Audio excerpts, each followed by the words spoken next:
बिस्मिल्लाहिर्रहमानिर्रहीम। अस्सलामुअलैकुम। उम्मीद करता हूँ आप लोग खैरियत से होंगे। अल्लाह ताला आप सबको अपनी हिफ्ज़ व अमान में रखे, आमीन। हमारी आज की ये वीडियो वीकली फोरकास्ट के हवाले से है। कल संडे था और हमने वीडियो नहीं बनाई क्योंकि आज कोई ख़ास अहम न्यूज़ भी नहीं थी, जिसकी वजह से हमने सोचा कि हम मंडे को ही अपनी वीडियो जो है वो लगा दें, ताकि क्योंकि मार्केट वैसे ही भी टेक्निकली मूव कर रही है और कोई ख़ास न्यूज़ आज के दिन में मौजूद नहीं थी यूएसडी के ऊपर, तो हमने सोचा कि क्यों ना मार्केट की ओपनिंग का इंतज़ार कर लिया जाए और उसके बाद लेवल्स आपसे शेयर किए जाएं, ताकि आप आसानी से इस वीक में ट्रेडिंग करके एक अच्छा प्रॉफिट हासिल कर सकें। क्योंकि इस वीक में आने वाले दिनों में कुछ बड़ी न्यूज़ जो हैं वो भी आने वाली हैं और वो आपके लिए प्रॉफिट कमाने में ख़ासी मददगार साबित हो सकती हैं। तो चलिए चलते हैं फॉरेक्स फैक्ट्री पर, लेकिन उससे पहले अगर आप हमारे चैनल पर नए हैं तो हमारे चैनल को सब्सक्राइब कर लें और बेल आइकन को लाजमी दबा दें, ताकि हमारी आने वाली तमाम वीडियोस आपको बिला तात्तल मिलती रहें। अगर आप हमारे कोर्स के हवाले से कुछ मज़ीद मालूमात हासिल करना चाहते हैं तो हमारा फॉरेक्स का कोर्स हमारे दूसरे चैनल अवर सोशल वीडियोज़ पर भी मौजूद है। आप वहाँ से जाकर भी फॉरेक्स कोर्स के हवाले से मालूमात ले सकते हैं। काफ़ी सारी वीडियोस उस चैनल पर भी ऑलरेडी मौजूद हैं और यहाँ पर भी एक तरतीब के साथ वीडियोस जो हैं वो आपके लिए पेश की जा रही हैं, ताकि आप फॉरेक्स ट्रेडिंग सीख कर एक अच्छा प्रॉफिट हासिल कर सकें। और अगर आप फॉरेक्स ट्रेडिंग का पेड कोर्स करना चाहते हैं तो उस सिलसिले में भी बहुत जल्द आपको अपडेट किया जाएगा। उसका हमारा फर्स्ट बैच जो है वो ऑलरेडी हो चुका है और सेकंड बैच भी इंशाल्लाह बहुत जल्द जो है वो स्टार्ट किया जाएगा। मेरी कुछ तबीयत नासाज थी, जिसकी वजह से वो बैच स्टार्ट नहीं हो सका। बहरहाल जैसे ही इस बारे में कुछ फाइनलाइज होता है तो आपको इन्फॉर्म कर दिया जाएगा इसी चैनल पे। तो चलिए चलते हैं बगैर वक्त ज़ाय किए। सबसे पहले तो उम्मीद है कि आपने हमारे चैनल को सब्सक्राइब कर दिया होगा और बेल आइकन को भी दबा दिया होगा, ताकि हमारी आने वाली तमाम वीडियोज़ बिला तात्तल आपको मिलती रहें। तो चलिए चलते हैं फॉरेक्स फैक्ट्री पर। सबसे पहले हम फंडामेंटल एनालिसिस कर लेते हैं और उसके बाद हम टेक्निकल एनालिसिस के लिए ट्रेडिंग चार्ट पर चलेंगे, जहां पर हम कुछ अहम लेवल्स डिस्कस करेंगे। हम इस वक्त फॉरेक्स फैक्ट्री की वेबसाइट के ऊपर आ चुके हैं। आज सोमवार है, सितंबर की 8 तारीख़ है और आज कोई भी मीडियम इम्पैक्ट या हाई इम्पैक्ट न्यूज़ जो है वो मौजूद नहीं है यूएसडी के ऊपर, बल्कि किसी भी करेंसी के ऊपर। इसके बाद अगर हम आगे देखें तो मंगल वाले दिन CHF के ऊपर 4:50 पर पाकिस्तानी वक्त के मुताबिक यानी कि शाम को 5 बजे के करीब CHF के ऊपर एक मीडियम इम्पैक्ट न्यूज़ है, जबकि USD के ऊपर मंगल वाले दिन भी कोई भी न्यूज़ जो है वो मौजूद नहीं है। बुध वाले दिन अगर हम देखें तो सुबह 6:30 पर CNY के ऊपर CPI का ईयरली डाटा है, लेकिन चूँकि हम इस पर ट्रेड नहीं करते इसलिए हम अपनी फोरकास्ट में इसको कंसिडर नहीं किया करते। आगे चलें तो 4:45 पर शाम को CHF का डाटा है, जिसके ऊपर एक मीडियम इम्पैक्ट न्यूज़ है, और 5:30 बजे USD के ऊपर हाई इम्पैक्ट न्यूज़ है, CPI का मंथली डाटा है। उसके बाद अगर हम देखें शाम को 5:30 बजे USD के ऊपर एक हाई इम्पैक्ट न्यूज़ है, PPI और कोर PPI का मंथली डाटा है। हाई इम्पैक्ट न्यूज़ है, अच्छी मूवमेंट, अच्छी वोलेटिलिटी देखने को मिल सकती है और इसके ऊपर अगर आप मनी मैनेजमेंट और स्टॉप लॉस को मद्देनज़र रखते हैं तो आप एक अच्छा प्रॉफिट गेन कर सकते हैं। इसके साथ साथ अगर हम इससे आगे चलें तो थर्सडे को सुबह 4:15 पर न्यूजीलैंड का हाई इम्पैक्ट डाटा है। अगर आप न्यूजीलैंड डॉलर पर ट्रेड करते हैं तो आपको अच्छी मूवमेंट मार्केट में देखने को मिल सकती है। शाम को 5:15 बजे यूरो के ऊपर हाई इम्पैक्ट न्यूज़ से मॉनेटरी पॉलिसी स्टेटमेंट का डाटा है और इसके साथ साथ शाम को 5:30 बजे USD पर हाई इम्पैक्ट डाटा है, CPI का मंथली डाटा है, CPI का ईयरली डाटा है और इसके साथ साथ अनएम्प्लॉयमेंट क्लेम्स का डाटा है। तो 4 बड़ी न्यूज़ जो हैं वो USD के ऊपर आने वाली हैं। मनी मैनेजमेंट को लाजमी तौर पर मद्देनज़र रखें ताकि आपको नुकसान का सामना ना करना पड़े। इसके बाद ECB प्रेस कॉन्फ्रेंस है, यूरो का हाई इम्पैक्ट डाटा है शाम 5:45 पर। ये तो था थर्सडे का डाटा यानी कि सितंबर 11 का। और उसके बाद अगर हम देखें सितंबर 12 यानी कि 12 सितंबर फ्राइडे को GDP का मंथली डाटा है, सुबह पाकिस्तानी वक्त के मुताबिक 11 बजे और शाम 7 बजे USD के ऊपर कंज्यूमर सेंटीमेंट का डाटा है और 2 हाई इम्पैक्ट न्यूज़ हैं शाम को 7 बजे USD के ऊपर। इस तरह टोटल जो है बुध, जुमेरात और जुमा, ये 3 दिन खासे अहमियत के हामिल हैं यूएसडी के हवाले से, जिनके ऊपर हाई इम्पैक्ट न्यूज़ मौजूद हैं और अच्छी मूवमेंट मार्केट में देखने को मिल सकती है। स्टॉप लॉस और मनी मैनेजमेंट को लाजमी तौर पर मद्देनज़र रखें, क्योंकि ऑलरेडी मार्केट अपना हाई जो है वो ब्रेक कर चुकी है, इसलिए खासी एहतियात की ज़रूरत है ट्रेडिंग करते हुए। तो चलिए अब चलते हैं ट्रेडिंग चार्ट पर और कुछ अहम लेवल्स डिस्कस कर लेते हैं। हमने अपनी पिछली वीडियो में भी आपको DXY का चार्ट दिखाया था और DXY की पोजीशन ताहाल वैसे ही है और मुकम्मल तौर पर DXY जो है वो एक रेंज में आपको दिखाई दे रहा है, बल्कि यहाँ से इसकी जो ये नीचे वाली सपोर्ट है ये काफ़ी दफ़ा रिजेक्ट हो चुकी है और DXY के तहत डॉलर जो है वो मज़ीद नीचे गिर सकता है। क्योंकि अगर हम यहाँ पर एक ट्रेंड लाइन ड्रॉ करते हैं, अगर इस ट्रेंड लाइन को डॉलर इंडेक्स जो है वो ब्रेक नहीं करता तो DXY का जो है चार्ट है इसमें आपको डॉलर जो है वो नीचे की तरफ जाता हुआ दिखाई दे सकता है। और अगर DXY नीचे जाता है तो डेफिनेटली गोल्ड पर इसका इफेक्ट देखने को मिल सकता है। ना सिर्फ गोल्ड बल्कि यूरो USD, GBP USD और दीगर करेंसीज के ऊपर भी इसका इफेक्ट देखने को मिल सकता है। और तमाम करेंसीज जो कि DXY के अपोजिट मूव कर रही होती हैं, तो आपको यूरो और GBP में ख़ास तौर पर खासी बाइंग देखने को मिल सकती है। चलते हैं गोल्ड के चार्ट पर, क्योंकि गुज़श्ता हफ्ते के मुकाबले में गोल्ड में खासी तब्दीली जो है वो आ चुकी है। गोल्ड अपना lifetime high again break कर चुका है। तो चलिए चलते हैं गोल्ड के चार्ट के ऊपर। हम इस वक्त गोल्ड के मंथली चार्ट के ऊपर आ चुके हैं।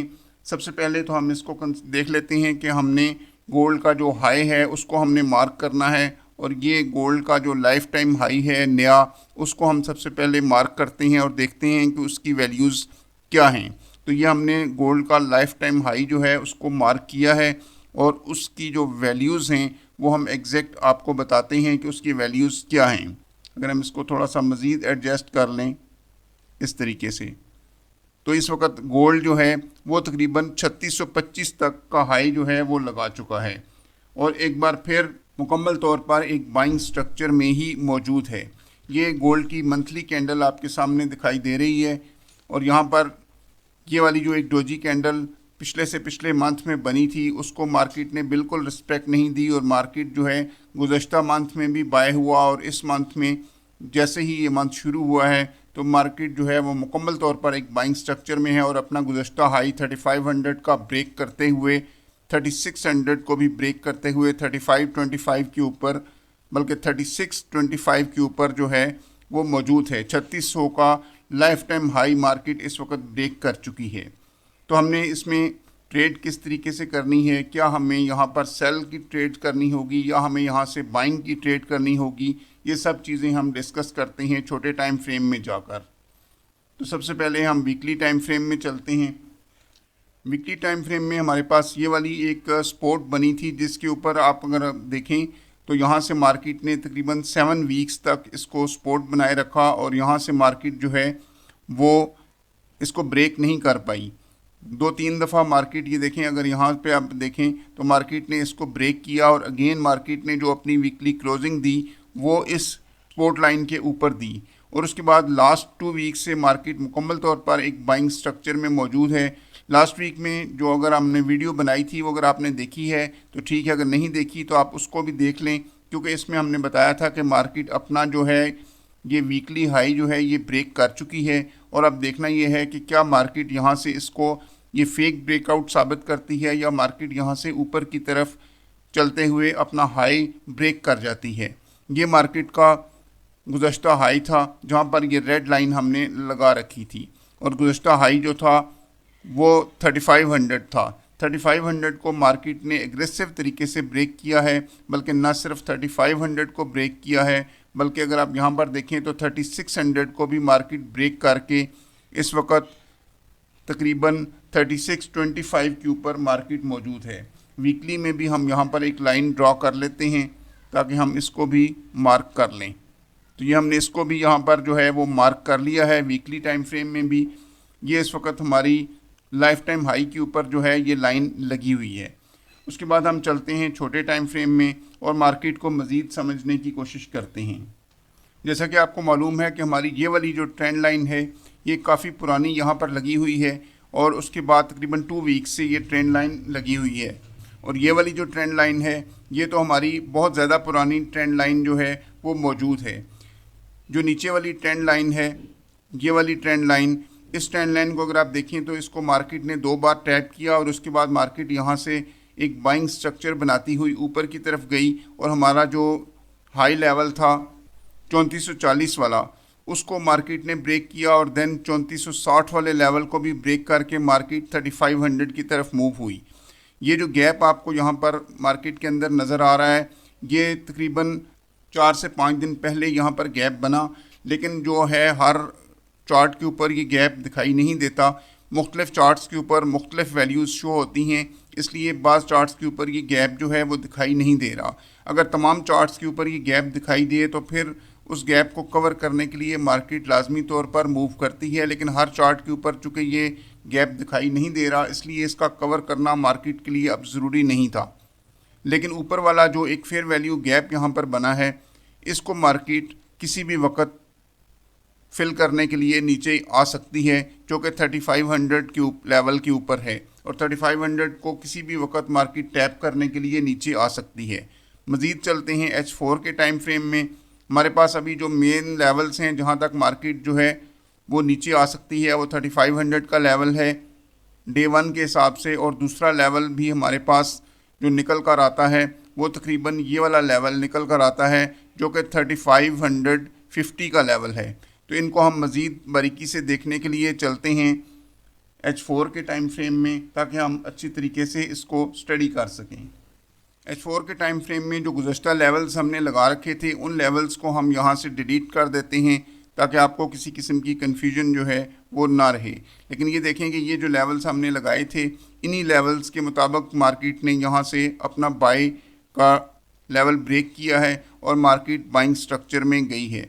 फ़िलहाल हम इन लेवल्स को डिलीट कर देते हैं और कुछ नए लेवल्स ड्रा करके मार्केट को समझने की कोशिश करते हैं। ये हमने इनको डिलीट कर दिया है और यहाँ से हम कुछ नए लेवल्स लगाकर मार्केट को मज़ीद समझने की कोशिश करते हैं। अगर यहाँ पर एक नई ट्रेंड लाइन हम ड्रा करें तो उसके मुताबिक मार्केट जो है वो मुकम्मल तौर पर अभी भी बाइंग स्ट्रक्चर में ही मौजूद है। ये वाली ट्रेंड लाइन जो है हमने H4 के टाइम फ्रेम में यहाँ पर लगाई है, और अगर इस ट्रेंड लाइन को मार्केट ब्रेक करके नीचे की तरफ मूव करती है तो देन हम कुछ सेलिंग के बारे में, स्कैल्पिंग सोच सकते हैं। लेकिन फ़िलहाल मार्केट मुकम्मल तौर पर एक बाइंग स्ट्रक्चर में ही मौजूद है। हमारा जो फर्स्ट लेवल निकलता है वो तकरीबन यहाँ तक निकलता है जहाँ तक मार्केट रिट्रेस ले सकती है, और हमारा जो नेक्स्ट लेवल रिट्रेसमेंट वाला निकलता है वो तकरीबन ये वाला लेवल आता है जहाँ तक मार्केट जो है वो रिट्रेस ले सकती है। मुकम्मल तौर पर मार्केट ताहाल बाइंग स्ट्रक्चर में ही मौजूद है।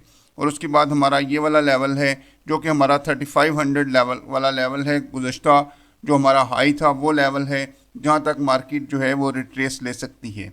अगर हम इन लेवल्स की वैल्यूज़ आपके साथ शेयर करें तो उनकी जो वैल्यूज़ निकलती हैं वो निकलती हैं 3575 यानी कि 3575 का लेवल, और जो नीचे वाला लेवल निकलता है वो तकरीबन 3525 वाला लेवल जो है वो निकलता है, जहां तक मार्केट जो है रिट्रेस करके दोबारा बाइंग स्ट्रक्चर होल्ड कर सकती है। मार्केट ने जहां से 3500 को ब्रेक किया था और जहां से मार्केट चली थी, अगर हम वहां से फेब लेवल लगाएं तो उसके साथ भी हम मार्केट को चेक कर लेते हैं कि मार्केट कहां तक रिट्रेसमेंट ले सकती है। 3300 और 3400 के दरमियान में मार्केट ने काफ़ी टाइम जो है वो होल्ड किए रखा है, तो हम लास्ट जो लेवल हमारा निकलता है हम वहाँ से फेब लेवल लगाकर चेक करते हैं।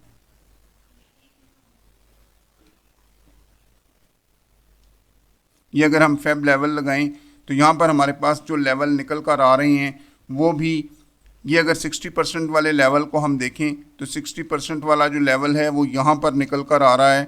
ये देखिए यहाँ पर सेम वही जगह आ रही है जहाँ पर हमने अपनी ये वाली लाइन जो है वो लगा रखी है, यानी कि 3525 वाली जो लाइन हमने लगा रखी है, सेम 60% वाला लेवल जो है वो इस लाइन के ऊपर निकल कर आ रहा है, और यहाँ तक मार्केट जो है वो रिट्रेसमेंट ले सकती है।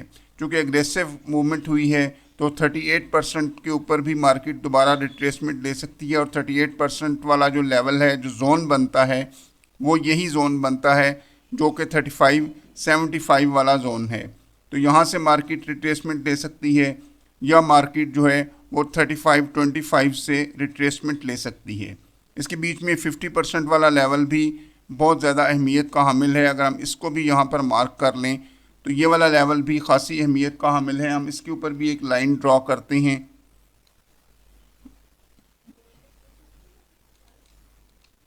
तो ये हमने इसके ऊपर भी एक लाइन ड्रॉ कर दी है। ये 3 लेवल ऐसे हैं जहाँ तक मार्केट जो है वो रिट्रेसमेंट लेकर हमें इन तीनों लेवल से अच्छी बाइंग जो है वो मुहैया कर सकती है। मज़ीद तफसील के लिए चलते हैं H1 के टाइम फ्रेम में और वहाँ जाकर हम इसको मज़ीद समझने की कोशिश करते हैं। इस वक्त हम H1 के टाइम फ्रेम के ऊपर आ चुके हैं। H1 के टाइम फ्रेम में अगर हम देखें तो 3500 से जब मार्केट नीचे थी उस जगह से अगर हम एक फेब लेवल लगाएं तो H1 में भी हम मुख्तलिफ लेवल्स को देखते हैं कि क्या हमने जो लेवल्स लगाए हैं वो फेब लेवल के मुताबिक हमें सूट करते हैं या नहीं करते, या हमने किस जगह तक रिट्रेसमेंट को देखना है कि मार्केट किस जगह तक रिट्रेस कर सकती है। तो ये हमने एक फेब लेवल लगाया है। इसमें अगर आप देखें तो हमारे पास जो 60% वाला लेवल निकल कर आ रहा है वो सेम बिल्कुल इसी जगह पर है जो हमने H4 में निकाला था, और 50% वाला लेवल भी सेम इसी जगह पर है जो कि हमने H4 में निकाला था। लिहाजा हम अब फेब लेवल को ख़त्म कर देते हैं और अपने लेवल्स की वैल्यूज़ को समझने की कोशिश करते हैं कि हमें किस जगह तक मार्केट में रिट्रेसमेंट मिल सकती है।